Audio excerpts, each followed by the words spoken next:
Hello and welcome to the Proptech Hot Seat on iPropertyRadio with myself, Katie Tallon, the show where we explore trends and technologies driving innovation across the built environment.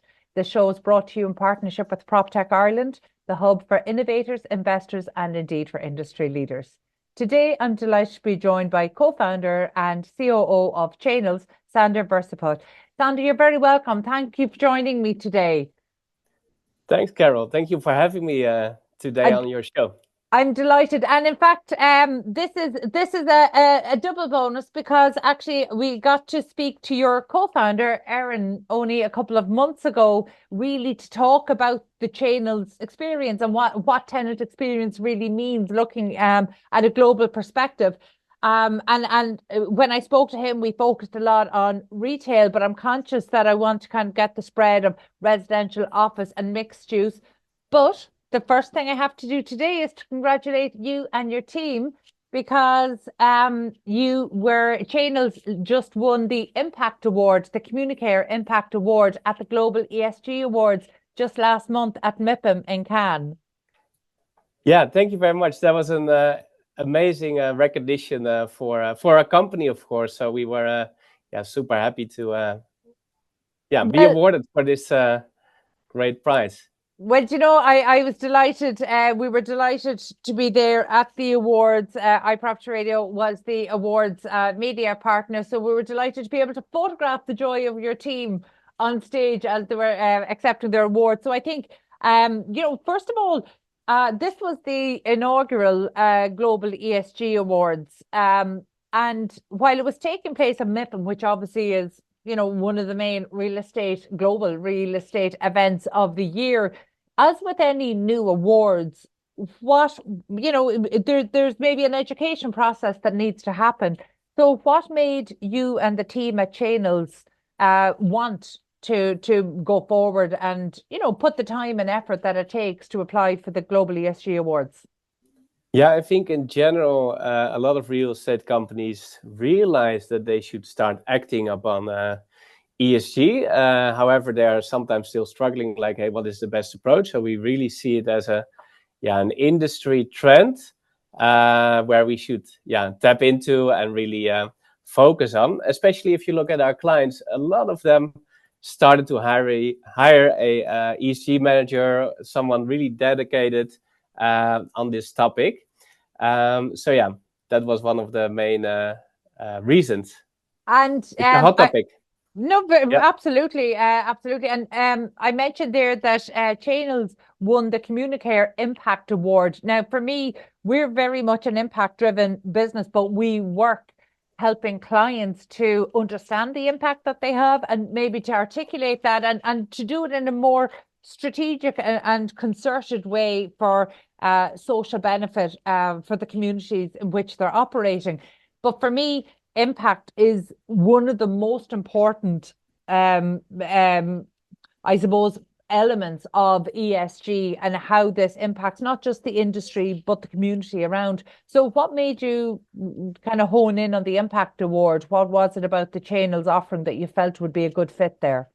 Yeah, I think overall with our tenant experience app and platform, we connect, of course, all the tenants, but also service providers and the landlord into one community. And we've seen that in a lot of projects, an ESG strategy is a lot more stronger and better executed if you actively involve the tenants in that strategy. So whether that is about mitigating energy consumption, working on waste management, or really creating social value within your community. It's a lot easier to execute an ESG strategy if your tenants are on board and working towards it. Yeah, that's a really powerful message that's worth repeating, because I think in terms of developing ESG strategies, we're still at a reasonably early stage, not just across Ireland, but across real estate in general. And I think that's a very powerful thing you've just said there, that ESG, that these strategies are better executed when you involve your tenants. And that's something we found to be our experience. However, it's not maybe the natural response, or it's not the natural approach that real estate portfolio owners and managers would take. So I think that's quite a powerful lesson. I mentioned there that we had interviewed your co-founder a couple of months ago, but for anybody who didn't hear that interview or who isn't maybe as familiar with Chainels, you might just take us through some of the core offering, because it is, of course, a tenant experience app, but you might just talk us through some of the, I suppose, the fine detail. Yeah, for sure. So we started off this company back in 2011 at Delft University of Technology, and initially we started to focus on retail. So we figured out that in a shopping mall there are so many stakeholders involved, and it's really a challenge to really connect everyone and really streamline processes. So that was the initial focus, and then we moved towards more mixed-use residential projects. So the basic idea is that we create a one-stop shop for the tenants with all the info you need to work or live in a building. So that ranges from news, services and amenities, local discounts. And generally, we offer this to investors that have a portfolio of buildings. Mm-hmm. And generally, it's white labeled. So the Chainels brand moves towards the background, and it's really the tenant platform for the landlord. And then from the asset management perspective, we can give a lot of insights on how the asset is being operated, like how is the tenant satisfaction evolving. In retail, we can also gather all the turnover data from the tenants to see hey, how is the asset operating? And generally, we connected with the whole IT ecosystem of the landlord. So not being a standalone solution, but be a fully integrated solution. Very good. And actually, I remember from the last interview that I was genuinely fascinated by, I suppose, the range of stakeholders that I hadn't really considered in retail, because we think of the asset owner and then we think of the asset managers, and then there are so many individual retailers within that environment. You know, say, for example, if it was a shopping center or something like that, and there's so many individual retailers within there, but then I suppose across tenant engagement, maybe our focus might have been then onto the end consumer coming in and out of those brands. So actually, retail is a really interesting dynamic compared to maybe some of the others. So anybody who would like a little bit more information on that, I recommend you go back and listen to the interview that we've also done with Chainels with Sander's co-founder, with Sander's co-founder there, Erin, because we really get into the minutiae of retail in a way that's very interesting, and one that we haven't explored on the show here before, despite us talking about tenant engagement for many years. It was just an aspect that we hadn't considered before, and I think it's really relevant for anybody that's operating in the retail space. But just more broadly on tenant engagement, let's take us back to maybe the residential side, because I know on core residential, this is really an area of expertise that you've built up. But I'm always curious as to what tenant engagement looks like, because people's expectations change, and I want to make sure that we're talking about the same thing. So looking solely at the residential side, tenant engagement in 2024, what does that look like? Yeah, over the years, we figured out that it really starts with having all the basics in place. So if you are a residential tenant and you start living in an asset, you first of all would like everything to work properly. So if there is an issue, you want to have a smooth process of reporting and being up to date on what is happening. I think over the years, we really figured out what are the mandatory workflows that you need to digitalize in order to get high adoption, because it all starts with adoption. So that means that if you are let's say, living in a residential tower, starts with, for example, access control or smooth parcel delivery. One of the pain points that we identified for people living in an apartment is package delivery. People preferably want a smooth process. So if they download our app, they are at least able to enter the building, get info about their package delivery. And then if you have those basic workflows in place, apart from ticketing and maintenance, you can start more looking at the community building aspect. So we also researched 1,750 tenants in the UK, France, and the Netherlands about their living expectations. And it turns out that people liked to make friends. They feel safer, they feel less lonely if they are part of a community and if they can interact with other people. And that mainly applies for expats and also students. And on the other hand, you have people that just want convenience and they are not so interested to connect with their neighbors. But we figured out a way to streamline all that communication. So if you are not so into connecting with others, you can just opt out for that communication and use the basic services and amenities. And if you are interested, you can chat with your neighbors and really start the conversation. Yeah. But we figured out that it's important to serve both type of users on the platform. You know, it's interesting that you say that that was the survey of 1,750 tenants. Because actually, and I know you're not yet operating in the Irish market, but perhaps looking towards the Irish marketplace at the moment. And actually, Ireland was only in recent months was awarded the unpleasant accolade of being the loneliest country. So as in Irish people through a survey have actually self-identified as having the highest levels of loneliness across the EU. So I think when you talk about the community side of it, it's exceptionally important and maybe something that has been done in a slightly tokenistic way in the past and something that we'd like to see done better. So you're talking about this community building aspect, but that requires activation. And I think you had mentioned there, you just said in passing, well, if they download the app, they can do this. But actually, as any Proptech startup and innovator knows, if they download the app, that's a big thing. So step one, how do you get people to activate to download the app so that you can actually start activating some community building? Yeah, it again starts with having the basics in place. So that means if you are entering a new apartment, the only place where you can find any manuals, your rental contract, maybe your rental invoice, or stuff like reporting a damage should be in place. And it should be visible. So if you enter your apartment, there should be maybe a flyer or poster that is really highlighting like, hey, this is the service that we use to inform you. And that is, I think, really important. So we come across a lot of residential buildings where the take-up, the adoption is higher than 95%. But then we always ensure that there are mandatory workflows in place. So also if a new building is delivered, often they already start downloading the app to plan their moving.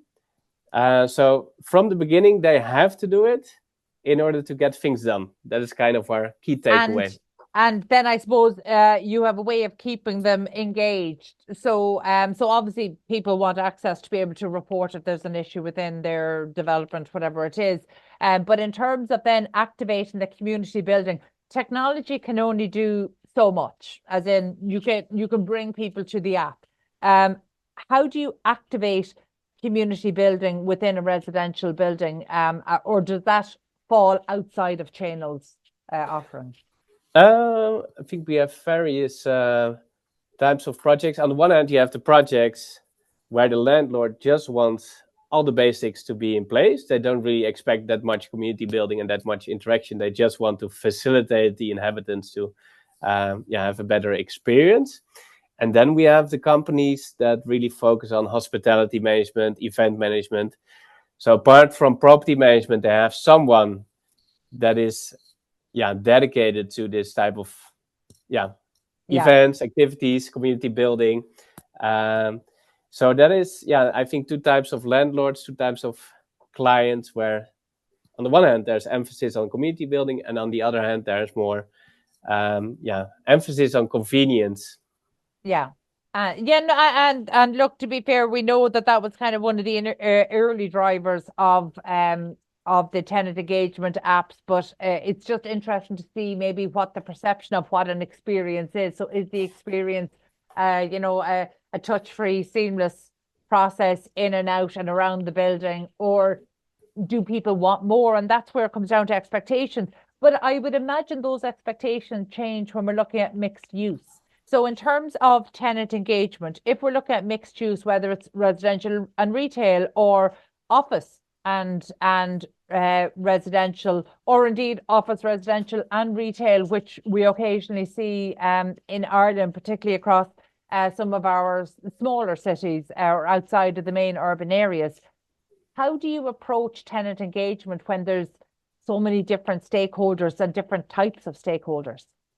Yeah, actually, complex multi-stakeholder mixed-use projects are really, I would say, our specialism. So sometimes you have these residential landlords that also offer co-working, because they recognize that more and more people work from home, and people prefer to not only work from their living room, but they like to interact with others. So then we also make sure that the whole co-working space is on the platform. People can book and pay for those amenities, for example. If there's retail around, we can ensure that tenants in the residential towers, for example, can see the local discount from the nearby retailers to improve the local businesses and to, in the end, drive adoption, because people, at least in the Netherlands and Western Europe, they like discounts, so they will again download the app and start using it. Generally mixed-use projects, we can facilitate them, and the property manager can target them either one by one or by branch or category. So if they have a sprinkler announcement that's just for retail, they can just target the retail. If it's for residential, they can just target the residential. So that's really one of the focus areas of our platform. Very good. And I started the interview by obviously congratulating you on winning the Impact Award at the Global ESG Awards, which took place at MIPIM just last month, which is a huge achievement.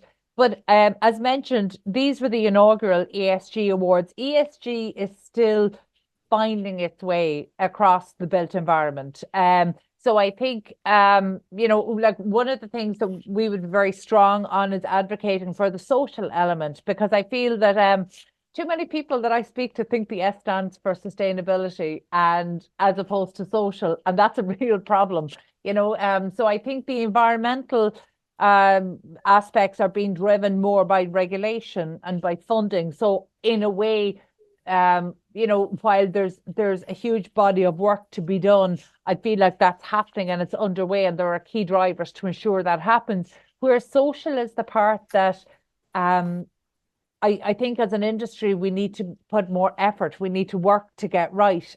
So that's a really important one. But I'm very conscious that portfolio owners, are large agency owners, whether they're property managers or indeed the tenants of those buildings, and they're bringing their team, their workplace, the team into the workplace. ESG can be a confusing place for them to navigate. And with all the best intentions, people want to do the right thing. It's not always clear how to do the right thing. I'm really interested in something that you and the Chainels team are doing at the moment, and that is you've introduced a number of scorecards, ESG scorecards. So you might just explain simply what they are and how the industry can use them. Yeah, indeed, this was one of the focus areas and one of the reasons, I think, why we ended up winning the ESG award, because we had an ESG consultant for quite a period in our office, and he really conducted thorough research on the impact of the tool on the BREEAM, WELL, and GRESB framework. And then you have, for each framework, you have different topics where our platform can contribute to and make an impact on. So he filled those criteria in, and then he concluded that we can contribute to 9% of the requirements on average for those three frameworks. And of course, per asset type, we have different types of examples on how we can make an impact. So within a shopping mall, we have great examples where we show the energy consumption back to the tenants. That's more on the environmental part. But also they share a lot of insights on how to dispose your waste, because this is a huge problem within shopping centers. There's so much waste also from the tenant side that we can help with. And then from the residential side, we can really contribute to the social value, as you mentioned. So we figured out that indeed 30% of the people feel less lonely if they're able to connect with their neighbors. They feel safer. And ultimately for the landlord, this helps retaining the tenants. So it really contributes to tenant retention. So I think this research really helped to make it a bit more tangible and measurable what we can do in terms of ESG impact. But in the end, it depends on the typology and the asset type on what we can actually contribute in terms of ESG. Very good. And the offering through your website. So is it the case that any portfolio owner, anybody operating across the built environment can actually go through a series of questions and to see how they score against the key ESG frameworks that you've mentioned there? So I know you mentioned BREEAM, GRESB, and of course well building, and they would be three that are very well accepted in Ireland. We're certainly at a point in time where some of the accreditations are being called into question. So they would be three that would be very well accepted, very well respected, and understood across the industry. So it is helpful for, again, anybody operating in the built environment to establish a baseline of where they are at the moment, so they know what creative steps what action steps they need to take.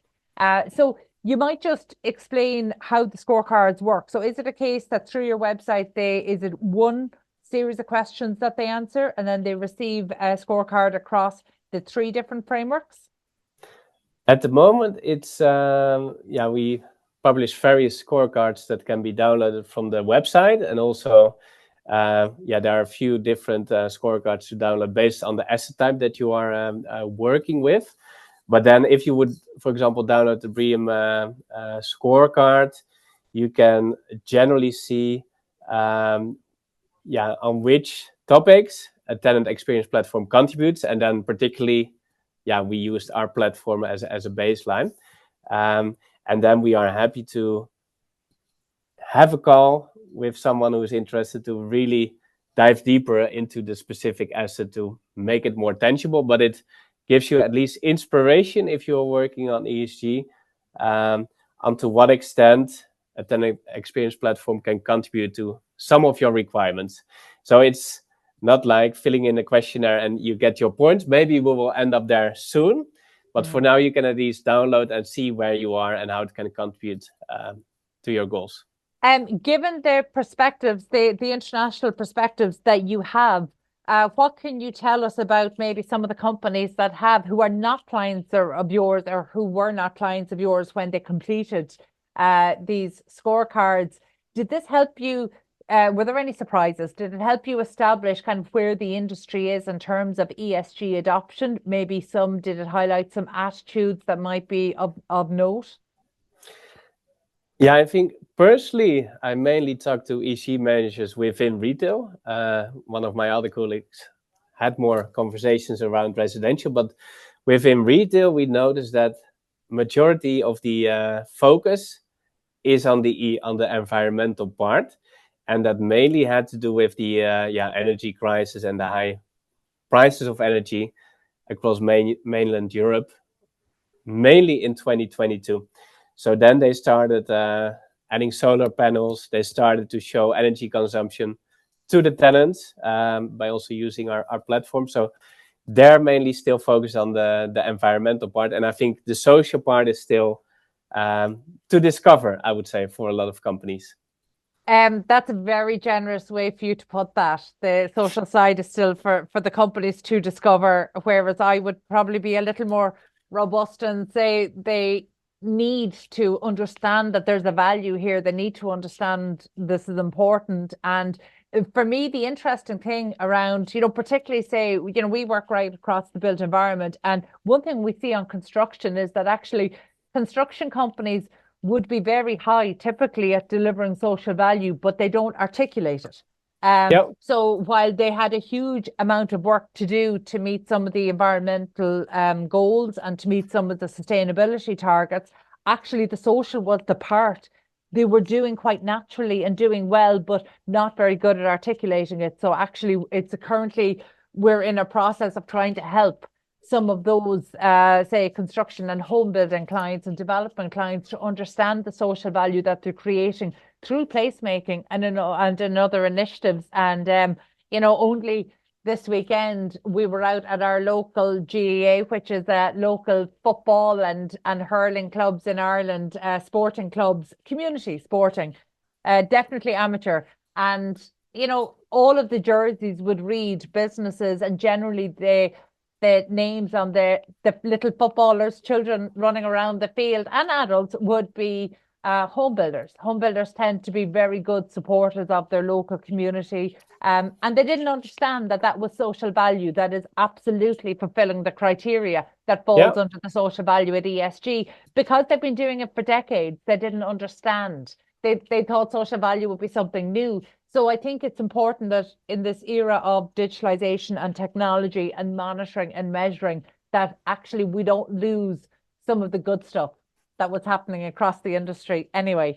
So I suppose finally, before we finish up today, Sander, you might just maybe let us know what we can expect from the Chainels team. You've had an exciting year in terms of funding announcements and winning the inaugural Global ESG Awards for Impact. What can we expect over the next 12 months? Yeah, looking at our propositions, we mainly foresee that the residential mixed use as well as the retail proposition will grow. So we do have various office projects, but the main growth areas will be the one that I just mentioned. Generally, one of the things that we focus on is localization of the platform. So we are active across Europe, and we can provide the platform in each desired language, which really helps also considering retail. If we want to involve the whole community of people that work in a shopping center, it's super important that it's in the local language and not only in English. So generally, we have a land and expand strategy. So generally, we start with 2-3 buildings. And after half a year, we do an impact review. We show the added value, the impact that we created, and then the aim is to deploy the platform in the portfolio. So we foresee quite some growth. And apart from Western Europe, we really see that the CEE region and also Southern Europe region is picking up. So yeah, exciting times. Definitely, yeah. Very good. Okay, well, look, very best of luck to yourself and to the Chainels team. That was COO and co-founder of Chainels, Sander Verseput. Our thanks, as always, to producer Katie Tallon and to the audio team at Hear Me Roar Media. Before we go, just a special word of thanks to our sponsor, Proptech Ireland, for supporting the podcast and for making these conversations possible. And thank you indeed for tuning in. We'll catch you on the next episode of the Proptech Hot Seat. In the meantime, please be sure to check out all of the other Irish and international real estate and construction shows here on iPropertyRadio.com.